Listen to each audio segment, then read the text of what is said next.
Hockey Talk Show back here with you on this Monday, December 18th. Whether you're listening and watching on Facebook or YouTube Live, appreciate that as always. Drop a comment below and remember to hit that like button on Facebook or YouTube so we continue to climb up those social media algorithms. If you're streaming on the TuneIn, Stitcher, iTunes, make sure you leave a comment, rate, and review the podcast, which comes to you every day, 5 live a week, right here on hockeytalkshow.com, and all of our social media channels, our aforementioned social media channels. Appreciate you guys being here. Show's a little late here for you this evening. I know there's a lot of hockey action going on, and a lot of you are probably watching, but that's the beautiful part about doing a show that is completely on demand, available to you. You can tune into the live and interact and comment, or you can tune into the replays and watch them whenever you want on demand, and also comment. And I will interact with you there in the chat as well. So make sure to drop some information. Let us know that you're watching, and also where you're watching from would be tremendous to find out. This way we know just how big the Hockey Talk Show reach is. A lot of stuff to talk to tonight. We're going to spend a good amount of time on the Ottawa Senators. I realize that we're spending all too much time on the Ottawa Senators. I don't care for how much time we're spending on the Ottawa Senators. The problem is there's such world-class screw-ups that it's hard not to spend a lot of time on the Ottawa Senators. And plus, Eugene Melnyk, I think, made a huge error on Saturday night during the NHL 100, and we're going to get into what he said. We're going to play the comments for you, and I think you're going to be pretty surprised by that if you haven't heard of what he said already. 631-438-1768 on the number if you want to call into the show live here. That's 631-438-1768, but I know the preferred form of communication is in the comments on Facebook and YouTube, and that is certainly okay with your old pal Ann. First of all, happy Hanukkah to those of you out there that are celebrating, and I know a lot of you are getting ready for Christmas and everything else, so I wish you guys absolutely nothing but the best. It is the best time of year to enjoy some hockey because there's still so much hockey ahead of us, and a lot of people tend to have off during this time, and it's just awesome to just sit down and watch some games and not have to worry about work or any of those other things. I had all last week off, and it was so great to just get in here and just watch a game without being on the computer at the same time and working on all kinds of show preps and proposals and all these things that I have to work on. It was just great to get in here and chat hockey with you, and that's what we're going to do tonight. So let's get off and running with our first topic of the night, and that is Shea Weber out indefinitely. Bad news for the Montreal Canadiens continues here as this team just simply cannot catch a break. Some foot injury that he has to have reevaluated. Coach Claude Julien was not sure how long Weber would be sidelined for, but in the second period at Rogers Arena, Canucks Canadiens, he took a what they believe is an out indefinitely type injury. Julien said, "We're going to shut him down for a little bit. His situation is not getting better. He's got an injury in the foot area and got better, then it got worse again. So we are going to send him home and get him reevaluated." Weber missed 7 games at the end of November before returning to play the Red Wings on December 2nd, averaging 22 minutes worth of ice time his past 6 games, including almost 23 in the outdoor game when the Canadiens lost to the Ottawa Senators 3-0. He did not practice in Vancouver on Monday. He's still playing, Julien said, but he's certainly not comfortable there, so we need to get this solved. So we're going to send him home and get our doctors to look at him again. He was trying his best at the end. I think it is best to just shut him down. You absolutely do not want to be wasting a player's time or re-injure something or get a long-term aggravating injury when you are dealing with the season that the Montreal Canadiens are dealing with this year. If you are not going to go all the way, it is absolutely best to shut your guys down and give them some time to recuperate. Canadians are outside of the playoff picture right now with 32 points, 7 points behind the Islanders and Rangers, who are dead even in the standings for the wild card spot. Good on the Rangers for that, by the way. If you watch the Hockey Talk show when we started this season, you'll notice we spent the first couple of episodes dumping big time on the Rangers and the Canadians because of the awful start that they had right out of the gate. And we talked about a lot of things and a lot of changes that need to be made in both organizations. Both organizations are built similarly, where you have great coaches and great goaltending, and those two things can mask some of your issues. Sometimes that happens and sometimes it doesn't. It happened for the Rangers. It did not happen for the Montreal Canadiens. The Rangers got Lundqvist back going. Alain Vigneault found a way to get the rest of this team moving and scoring a little bit. Not good with Zibanejad out. Let's see how the Rangers fare here.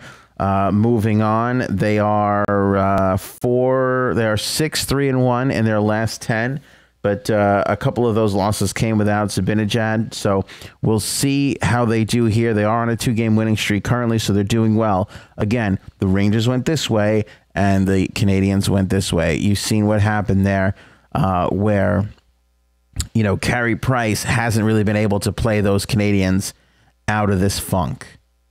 Claude Julien hasn't really been able to figure out a way to squeeze more out of Brendan Gallagher and Max Pacioretty and, of course, Alex Galchenyuk, which continues to be the biggest thorn in the side of Montreal Canadiens fans. They just cannot figure out a way to get Alex Galchenyuk going, and that'll continue to be a problem for them. So why sacrifice Shea Weber moving forward? Long-term injuries and things like that. Shut him down for a little while. It's not going to matter anyway. The Canadians, who lost in that outdoor game, it did not look good. It's not worth taking any of those risks. I mean, just look at the face that Shea Weber's making. Is that the face of a happy person that wants to be out on the ice with his injury? I don't think so. I definitely do not think so. Speaking of outdoor games, we're going to get back to the Senators. How about this? Ice Plant rolling on into Citi Field. Here we are, just 7 days, a week away from Christmas. And we've got the New Year's Day matchup, I should say, with the New York Rangers and the Buffalo Sabres. By the way, links for their outdoor gear is still in the description below on Facebook and YouTube. And they wrapped up over there in the NHL 100 and moseyed on down to Citi Field. Now, I believe this is the same exact equipment that they use for the NHL 100, but I'm really not sure, to be perfectly honest with you, because I do know that the NHL a couple of years ago invested in duplicate forms of this outdoor, rink making equipment, the cooler, the truck, and all that. I know they got a couple of them. So I don't know if they're running one to the other and just leaving the other one, out there, or if they're running, if this was the second one and the first one was in the NHL 100. I'm not really sure. But 44 degrees here today in New York. It was actually pretty warm, pretty tough to make ice, but they're a little ways away from making ice. But the condition was good for workers as they started laying down some of the other boards and things that they need to make a rink happen. Mike Craig, Senior Manager of Facility Operations and Hockey Operations for the NHL, who oversees all these outdoor games, said, quote, "We are dealing with all sorts of weather elements, whether it's sun, rain. We have a little bit of a mix of that in the forecast, just trying to figure out over time how we are going to run equipment to accommodate all of that." He said, "We started loading in on Sunday on the field, laying down our armor deck, and we have some temporary staging going down today. While that is happening, we actually set up the refrigeration truck that you have seen, and we set that up Sunday, so we are running some piping today. We'll continue to do that until Tuesday. We have our ice pan system that goes down Tuesday, and then the following day we are putting in our dashboard, so it will look a little bit more like a hockey rink out there." Ice, as you know, is between an inch and an inch and a quarter thick, and can be as thick as 2 inches outdoors because of the more extreme elements. We are shooting for a target night of December 20th to be spraying water and actually making ice, Craig said. So it's really only a few days from now. Within 48 hours, we are hoping to be spraying the first bit of water for the ice. So that is pretty exciting to see that Citi Field taking shape. Eddie V, what's going on, my man? Canadians should have never let Radulov go to Dallas. Certainly, with the scarcity of scoring talent on that roster, you are absolutely correct in saying that they should have not let Radulov go. The problem is with this Montreal Canadiens team is salary cap. That becomes the issue. You know, that becomes the issue for the Montreal Canadiens, is how much salary cap can you commit to each one of these players? And what they determined was we cannot commit that to Alexander Radulov. I mean, he has a big ticket on him. He's a big ticket player. He's a big ticket player. You know, that's the problem with these guys. They're all asking for slightly over what you really feel comfortable paying. Now, that being said, I mean, they could have fit him under the cap this season. The Canadians are carrying $7 million in cap space. But, you know, do you want to commit $6.25 to Radulov at 31? How many years did he sign for? 5? For 5 years. It's tough, man. That's a tough one. I can't say I totally disagree with him going, but at the same time, you know, looking back on it, if I was Montreal, I probably would have tried a little harder.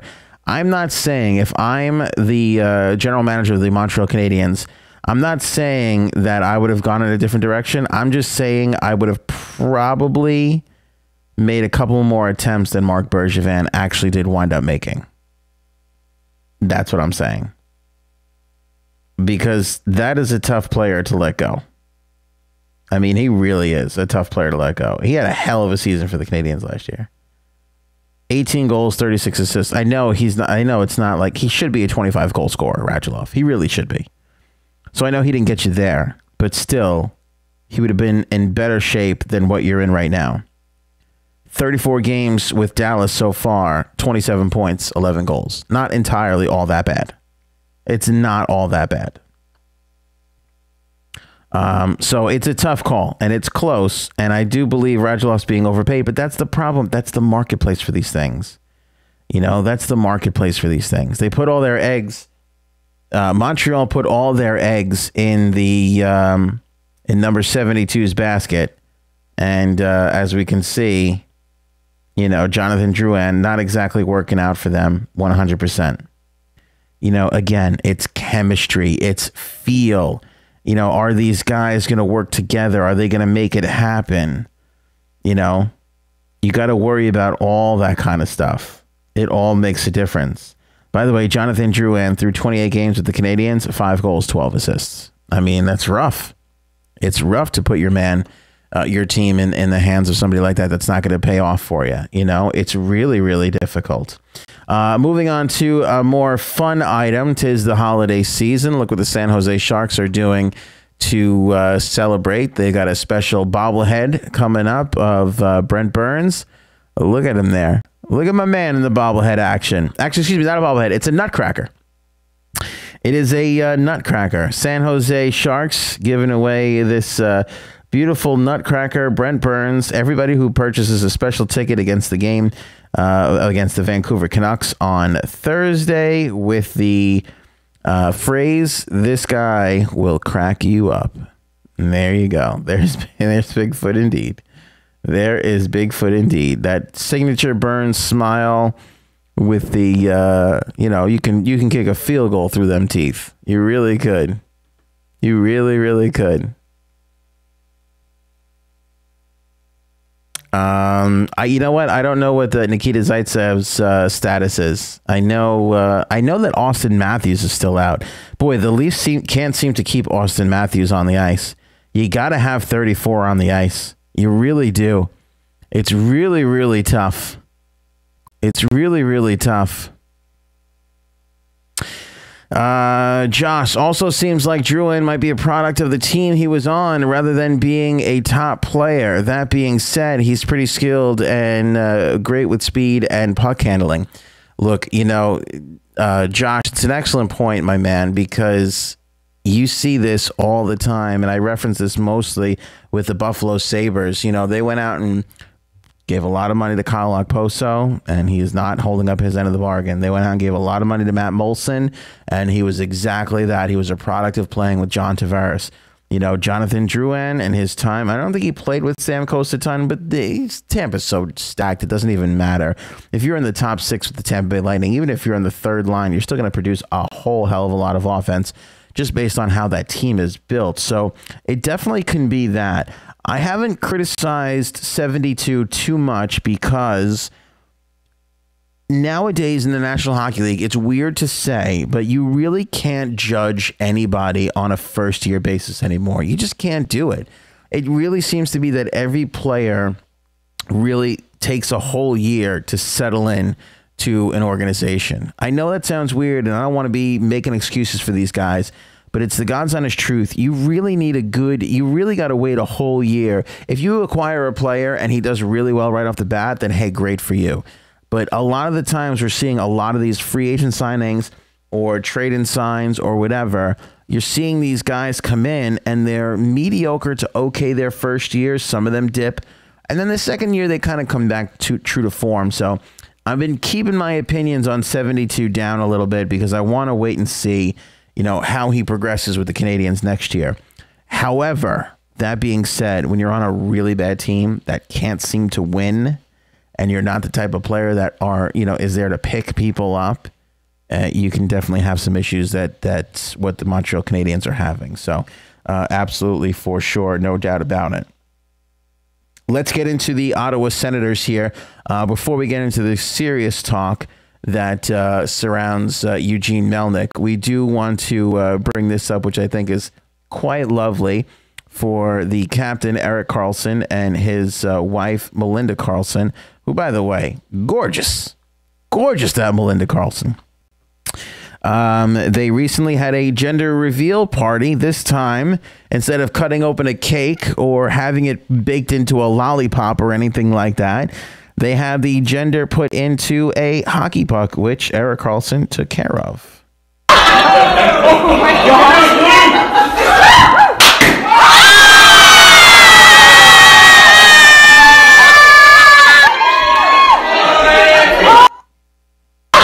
All right, there you see the blue dust, and it is indeed a boy. I thought that was a pretty creative way. That is, by the way, the most creative way I've seen a gender reveal done so far. A lot of it is you're cutting a cake or you smack a piñata around, and whatever color the candy is that comes out is your gender in there. But not the Ottawa Senators captain. He did something a little different. I really have to check this, but I think Melinda Karlsson has more followers than Erik Karlsson does. And I can't say I blame people for that. I mean, she's gorgeous. I don't want to take anything away from Erik Karlsson. He's a handsome fella himself, but that Melinda Karlsson, yeah, that's all right. She's quite the beautiful young lady there. So look at the two lovebirds, just all happy. Congratulations to them on the news that they are going to have a boy. That is very, very sweet. Always, I had a boy first. Feel like it's always a little bit easier when you have the boy first. They're the tougher ones when they're young so far. Don't let anybody tell you any different. I'm going to talk briefly about the New York Islanders and their arena situation. But before we get to that, let's talk about the Senators and their arena situation. I used to honestly think that the Arizona Coyotes had the best chance of being a team that relocates in the National Hockey League. Now, Gary Bettman has been fighting this for the longest time. We talked about the many plethora of reasons as to why he is fighting it. Then we heard rumblings of Carolina. That has been since put to sleep. They don't seem to be on the move anytime soon. We're also hearing rumblings of, well, the Panthers, the Florida Panthers aren't doing all that well down there. They got some empty seats. But the really big one that is very, very surprising is the empty seats in Ottawa. Now, there's a ton of empty seats in Detroit, too. But A lot of that has to do with people just walking around to check out the new stadium. They're just, they're just in awe over the new arena, Little Caesars Arena over there in Detroit. A lot of those seats that are empty are sold, much like you see at Yankee Stadium. Nobody tends to go there anymore. $1,000 to sit on the field level, but people are buying them. Who cares if they don't use them? In Ottawa, it's a little concerning that they can't even sell out a playoff game. That is not a good scenario. So rumors abound, and Eugene Melnyk stepped in front of the press on Saturday night, I believe. Was this Friday night or Saturday night? Friday night, just before the NHL 100 outdoor game on Saturday at Lansdowne Park up there in Ottawa, and said just about the dumbest things I think you can say. And here's why. If Eugene Melnyk said this stuff yesterday, all right, fair enough. Not that big of a deal. I wouldn't mind it at all. But the fact that he said it before what for the National Hockey League was supposed to be the culmination of celebrating 100 years of existence, to me, is the disrespectful and dumb part of this whole thing that we're about to get into. Again, he's not wrong. He didn't say anything wrong.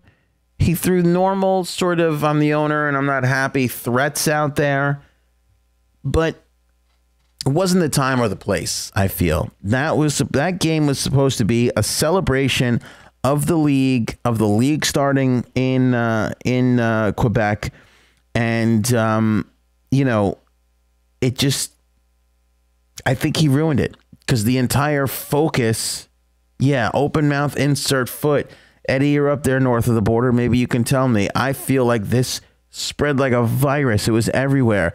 People weren't necessarily talking about Ottawa, Montreal, which, by the way, wasn't all that exciting of a matchup to begin with. When both teams are, going through a rough patch, it doesn't really lend that extra layer of excitement to the outdoor game that if both of them were competing for a playoff spot, it would. So you add the fact that both teams are struggling on top of, let me talk about relocating the team. What do you think people are going to be talking about come Saturday? We're going to be talking about relocating the team. And that is exactly what happened. Let's take a look at Eugene here and what he had to say. Now, the audio might be a little funky, so bear with me here on that. Let's take a listen to Eugene Melnyk. About you, whether you're trying to sell the team or not. We'll just ask, are you looking for investors at all or any of that sort whatsoever when it comes to this organization? No. As far as equity investors are no. But we have a debt. Every 5 years or so, we renew our debt deals that we have. And what that means is there's a point in time, for example, March, we have a window of 6 months to pay it back at a lower interest rate. That's all that is. It's a road show that we've done. 14 different dates were set. We had bankers coming in and out of Ottawa visiting us, and it's basically banks, traditional banks that you see every day. But that's the only kind of financial activity that's taking place at all. So I know you. So he's talking about the debt of the franchise. Much like big corporations, everybody carries a debt. I mean, even normal, average, everyday people carry a debt. It's called a mortgage, So that's essentially what he's, trying to get into here. They're talking about, financial issues and this and that. And he's saying it's nothing out of the ordinary. A debt is a debt. We got bankers coming in. We try and refinance. You're always trying to get that lower interest rate. So essentially that's what he's talking about. But there's some great follow-up questions here. Adamant that you're not selling the franchise. What would it ever take for you to sell the franchise? It won't. It just won't happen. It's a franchise. So imagine if you own a McDonald's franchise, but you can move it. But it's not. Why would you sell it? It's something that it's very difficult to buy. You have to, and we're doing okay here. We're not great, but we're doing okay. And so that was the comment. That was the one that really. That was the one that really sort of set people off, was the McDonald's franchise analogy. That was the real problem for everybody in the hockey world, because he basically admits to you right there. Why would you sell the franchise? You could move it, but you don't sell it. I mean, he basically, I mean, this is kind of cliche, but I find it to be very true as far as business goes. And even sometimes, professional athletes, like I tell you this all the time, We'll never have an in-season interview with a player on this show. Never. It doesn't matter. It'll just never happen. Even at the radio station I work at, we have a chance to have athletes on from occasion. We'll get it offered an athlete, a Yankee or an Islander or whoever. I turn it down all the time. The most boring people to talk to in the world. They literally go to classes where they are taught to fill 4 minutes of time in an interview and not say anything. You don't want that. Actually, Eugene Melnyk could have taken a little thing here. But you go back to the old Godfather adage, don't say, never tell anybody outside the family what you're thinking. Eugene Melnyk could have kind of used that. He shouldn't be telling people outside of the franchise what he's thinking. You never know how that's going to affect things moving down the future. And exactly what happened here, he started a firestorm of people saying, did you hear what Eugene Melnyk said? He's thinking about relocating the franchise. Now, if that's what you need to say to get the arena deal or whatever, you look at Calgary and what they're doing. They're talking about, hey, look, if we can't make it happen here in the old Saddle Dome, we're going to have to figure out our options. That's all strategic stuff. It's all strategery. But if you look at what he's doing here, I don't think Eugene is up to that point yet. I think he literally was talking without thinking. And unfortunately for Senators fans, and I hate to say this to you, Eddie, he's not going to end up like Sonny did. He's not going to end up blurting out something. You know what I'm saying? There's no Solozzo to take care of Eugene Melnyk in this scenario. It's just not going to happen. There's no toll booth. There's no toll booth scene for Eugene Melnyk. I just don't see it. I just don't foresee it happening. But he said that was the inflammatory comment right there. You don't sell a franchise. Do you know how hard it is to get a franchise? You don't sell one. You could move it, but you don't sell it. Well, that's going to be a problem for a lot of people. And even if it's not a problem, by the way, people, the Ottawa Senators fans. By the way, the Quebec people were all like, this is so true. You really don't sell a franchise. You move it. Quebec fans are like, I totally get it, Eugene. Come on over here and take a seat in our Videotron, what is it called? Videotron Arena, whatever the hell it's called. They're all like, yeah, come on over here, pal. We'll warm you up. We'll be your Tom Hagen. We'll make it happen for you, Captain. And it's just too much fun. What else do you do? I mean, I'm a Canadian. I'm a hockey fan, fanatically a hockey fan, and it's something I really enjoy doing. I couldn't think of anything better to do. You said move it, then we could be taking away from this event all this stuff. I'm sorry? Does it bother you at all? And no. This room with No. It keeps the newspapers selling, and it keeps the radio people wants to pay it back. The guy gave, I don't know who it was that asked him that question, but the guy gave him it out there. Do you think you should be saying this before? Does it bother you at all that you're saying, oh, no. It keeps the newspapers going, keeps the radio selling it. Yeah, I mean, this is all true, but you're kind of taking away from what is a 100-year anniversary of the National Hockey League.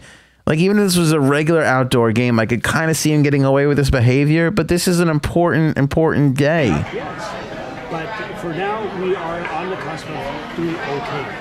And sorry, I think I hit this a little bit. We'll skip forward a smidge here. We have way too much talent with this team, way too much, not to perform. And it's just a crappy streak. I've seen it before. Every team goes through it. Some Ontario teams go through them twice a year. But here in Ottawa, we've had it before. People dumped on us, which is sad. But then all of a sudden you win 3 or 4 in a row and you're heroes again. The players get that. It's just, they're human beings and they read the papers and listen to the radio and television. But I think we're going to get out of this. We're going to get out of it stronger than we were. And it may be the best thing for us to get that out of the way right now. You talked about that direct relationship. I like how he says we're going to get out of this, we're going to get through this stronger, and then he proceeds to tell everybody how they are at a skeleton crew as far as management goes, and they're spending far too much on their franchise compared to what the salary cap is. Between the team and the market. Yes. Do you feel like that's gone in the opposite direction despite having a competitive team on the ice the last handful of years? Yes. Why do you think that is? I don't know, but I think the market here has to prove itself. Otherwise, you do have to make changes. And we've cut everything to the bone in the organization. And we are probably one of the thinnest management groups that you have in the league. the next place you have to look at is players. Now, we want to keep and maintain great players. Now you're seeing what's going crazy with a lot of the salaries and bonuses, and we're coming up to the talks very soon. But I'm hoping for the best out of those, and we'll see what happens. At one point, one of the two have to break. You know, you can't keep spending at the top end and getting the lowest revenues. It doesn't work. To that point, what do you see in your crystal ball for Erik Karlsson in this franchise? My crystal ball is covered until Pierre comes to me with an offer. Honestly, I let him. I'm the last guy, pretty much, that sees everything. After everybody's kind of agreed around the table, I'm the last guy that sees stuff. Is the Liberty Flats deal the key to keeping the team here? Is what? Is the Liberty Flats deal the key to keeping the team here? Look, in time, we need a new arena. It's simple as that. It's 25 years old almost, and that building was built for 35. Today, when you build a building, it's good for 50. But that technology 25 years ago is what's keeping us alive. If we put some money, like $25 to $50 million into Canada, it's more than fine. We have a nice arena. It's not perfect, but at the time when it was built, it was perfect. I mean, you look at his face, and he's talking about the crystal ball and Erik Karlsson, and they asked him, "What's your crystal ball tell you?" And he says, it doesn't. My crystal ball is covered until Pierre Dorion comes to me with a number. I'm the last guy to know. This guy is hopeful that Erik Karlsson is going to take $2 to $3 million under market to stay with this franchise. That's what this guy is hoping for, and I think he's delusional. I really do. Now, we talked about this in the past. I think that a player in the National Hockey League would leave anywhere from $1 million to $1.5 million on the table. 2 to 3 million. That's a different ball of wax, man. That's a different ball of wax. Erik Karlsson could be a $9-10 million player. Honestly, it could be more. I know there was a lot with Karlsson and Drew Doughty. He can be. I feel that he's more valuable. Now, I don't agree with it. I like a Drew Doughty better. Give me more of the bigger guy that's not as offensively skilled. I'm not that keen on these offensively wild defensemen, because again, if they stop putting the puck in the net, then they're kind of useless. I like that's just me personally. I like a Drew Doughty, but the way the league is structured, Erik Karlsson is going to get more money than Drew Doughty. Can definitely get more. Maybe not a lot more, but he can definitely squeeze a little bit more out. But he's not getting it from the Ottawa Senators. That is not happening. That is absolutely not happening whatsoever. By the way, that was Friday night, and then Saturday night. Friday night, Eugene Melnyk said what he said, and then Saturday night, we get this from Sportsnet's John Shannon. For the record, I'm told Eugene Melnyk has declined all interview requests today.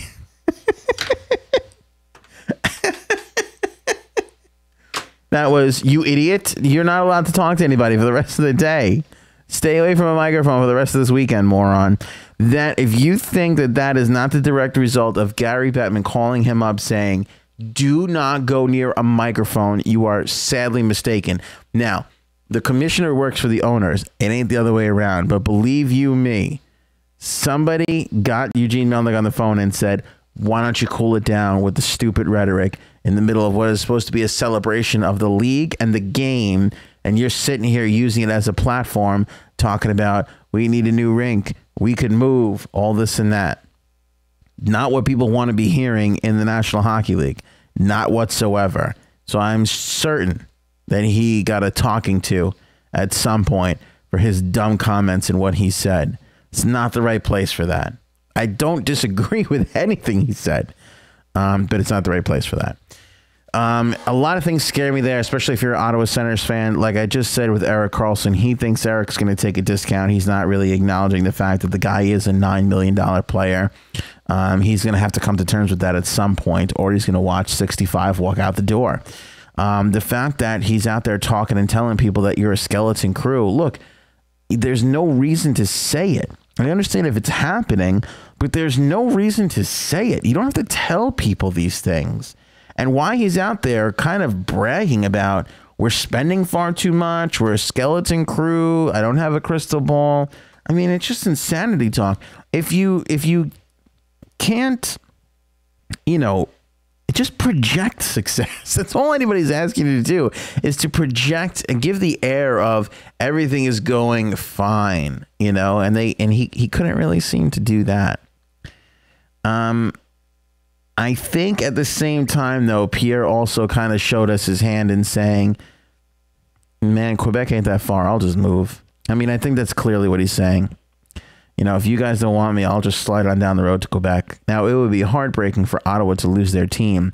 I read a lot of quotes from Ottawa Senators fans today. I read a lot of quotes from people who just live in Ottawa who are like, if this is the capital of the country, how can anybody leave? There's no way that Ottawa Senators can move. Very way.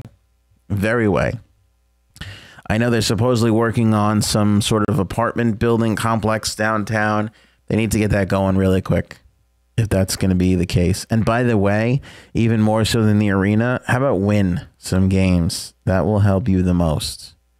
That will absolutely help you the most. Although, as we've seen, the biggest argument against that is, even when this team was in the playoffs, they weren't selling out.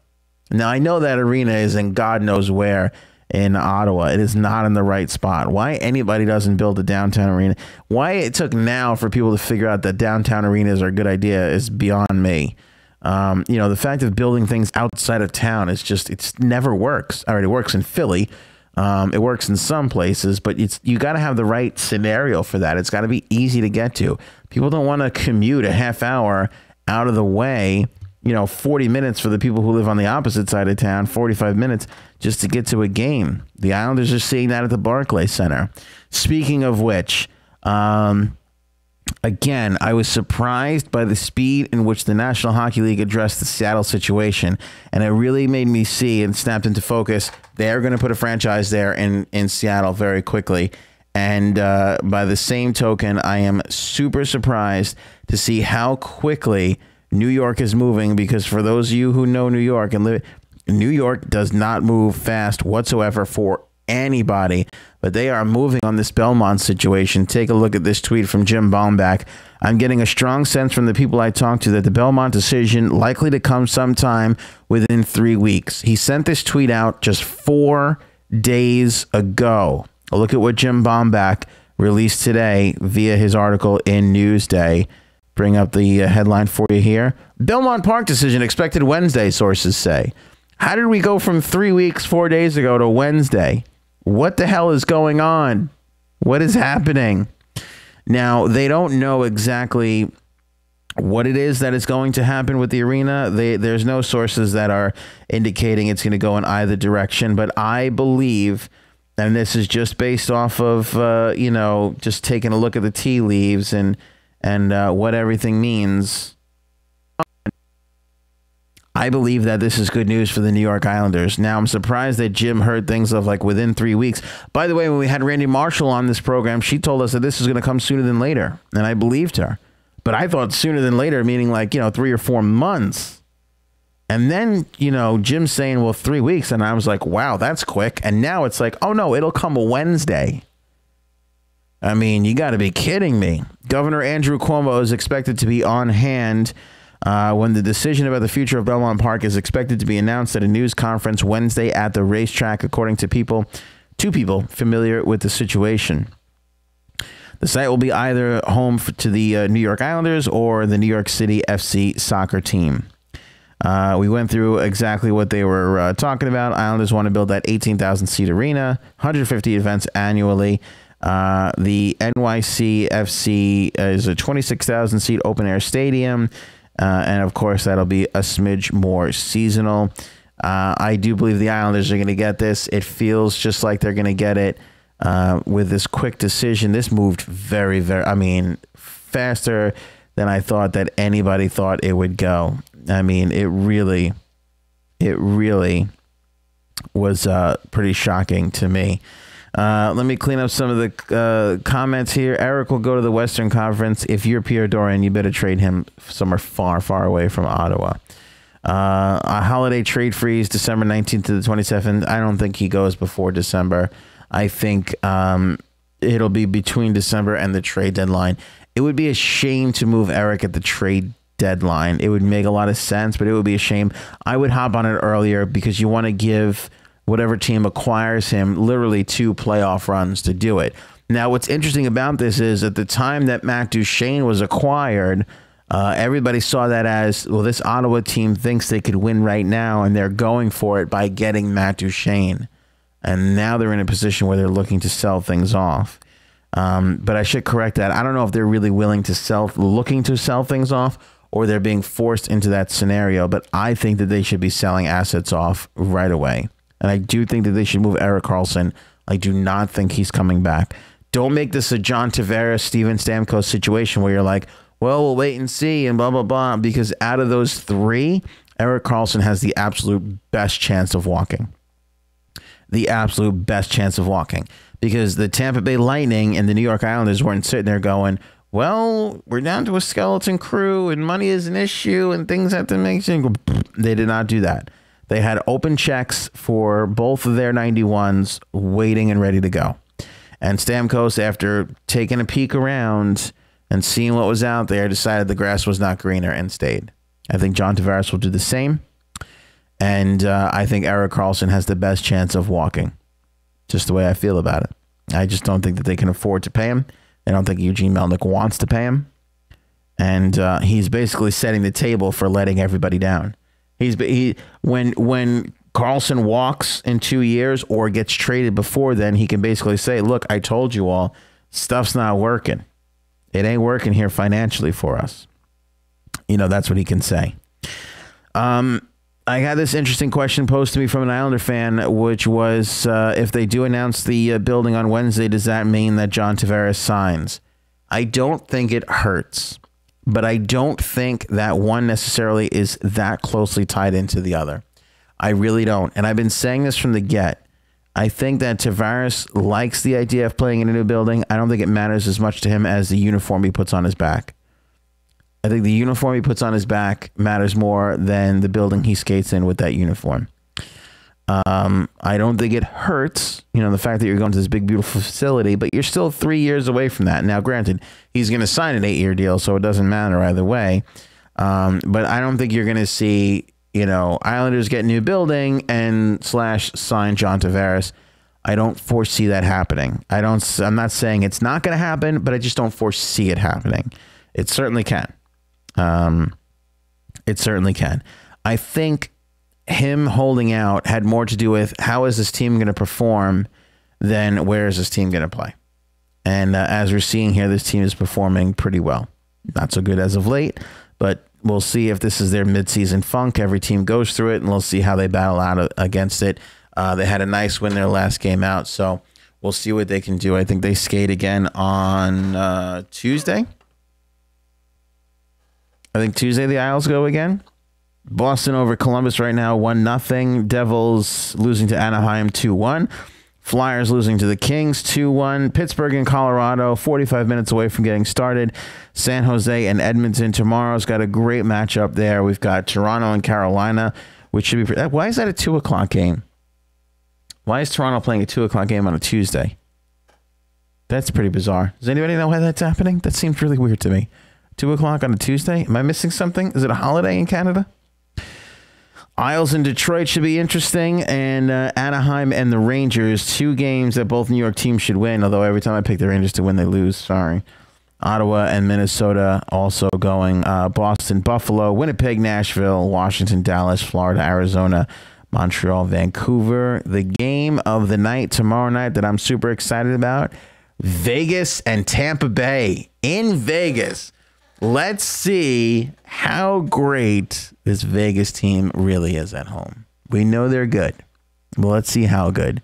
Tampa Bay will be a huge test, just like St. Louis was a huge test for them, although they passed that one. It's for the kids' field trip. Is that? Oh, that's like a traditional thing they do every year, right? They do like a middle of the day thing so all the Canadian kids can go for a field trip. See, United States, Canada just figured it out a little better. Canada, we can't even get coverage down here in the States. You guys are taking half days to send the kids over to a game. That's just beautiful. It's just beautifully done. It just goes to show you that people are living lives in a superior manner than us here in the States. Eddie calling out Vegas 5, Tampa 3. It all depends on how much Steven Stamkos likes bottle service. That's going to wrap it up for our Hockey Talk Show on this Monday. Fun hanging with you guys. Thanks so much for the comments and everybody watching who did not comment on anything. I definitely see some of you guys. It's okay. Technically, you're stealing, but that's okay. I just appreciate you guys coming and enjoying the show as always. You don't have to say too much, although it is nice to hear that you guys are watching and where you're from. Always helpful. Again, rate and review on the podcast, and check out, we're getting down to it now, 7 days away from Christmas. In the description below, we have links to the NHL shop, the official NHL shop. We are an affiliate of the NHL shop, and we got some sweet deals in there. I forget what the latest one was. We had a good 30% one that I tried to encourage everybody to hop on while that was going on, because I knew that wasn't going to last too long. So hopefully you guys took advantage of that while it lasted. I think it slid down to 25 and 20%. And again, if you're listening to this on the podcast or you're watching well after the fact, I can't tell you that these prices are going to hold true, you know, because the promotions are constantly changing. But if you click any of the banners on the Hockey Talk Show website, 20% off right now, site-wide, and free delivery by December 23rd.